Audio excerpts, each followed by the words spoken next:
నేను క్రీస్తు కొరకు ప్రభు అయిన యేసుక్రీస్తు నామములో మీకు అందరికీ వందనాలు, శుభములు.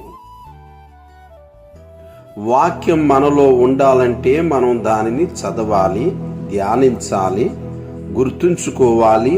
ఈ విధంగా మనం ఆధ్యాత్మికంగా బలపడతామంటూ డేవిడ్ జెర్మియా అనేటువంటి మిషనరీ వారు చెప్పినటువంటి ఈ మంచి అంశం.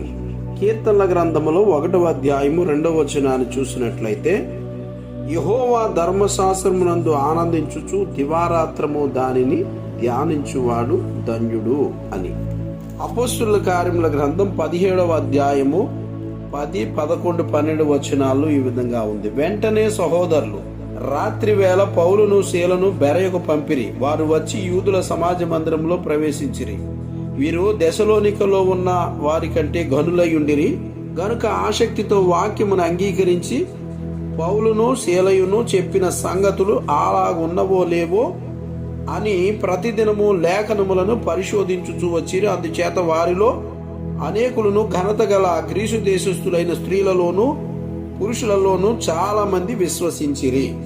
ప్రకటన గ్రంథములో 1వ అధ్యాయములో 3వ వచనాన్ని చూస్తూ ఉంటే, సమయము సమీపించినది గనుక ఈ ప్రవచన వాక్యములు చదువువాడును వాటిని విని ఇందులో వ్రాయబడిన సంగతులను గైకొని వారును ధన్యులు.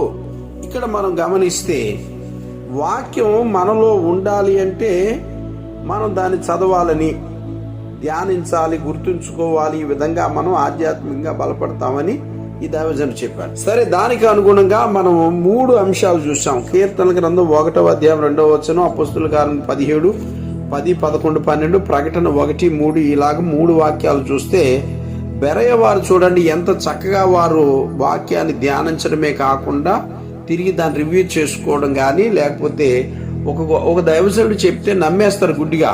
కానీ అసలు అంత గొప్ప దైవజనులు చెప్పినా సరే అది అలా ఉందా లేదా? కారణం ఏంటంటే, చాలా మంది పరిస్థితి ఎట్లా ఉందంటే, కొన్ని ఆదివారాలు ప్రార్థనలకు వెళ్ళక, కొన్ని మధ్య దినాల్లో కొన్ని ప్రార్థనలకు వెళ్ళక, సహవాసం చేయక, సరిగా వాక్యాన్ని ధ్యానించక, బైబిల్ తీయక, అది తప్పో ఒప్పో తెలియదు, ఎవరు ఏది చెప్తే అది తల ఉంచేసి కంగారు పడిపోయి ప్రతిదానికి రియాక్ట్ అయిపోవడం, సొంత భక్తి చేయడం అనేటువంటి పరిస్థితుల్లోకి వెళ్ళిపోయిన కారణం చేత మనం దాన్ని హృదయంలో ఉంచుకోలేకపోతున్నాం. జాగ్రత్తగా ఈ మాటల ప్రకారంగా వాక్యాన్ని ధ్యానం చేద్దాం.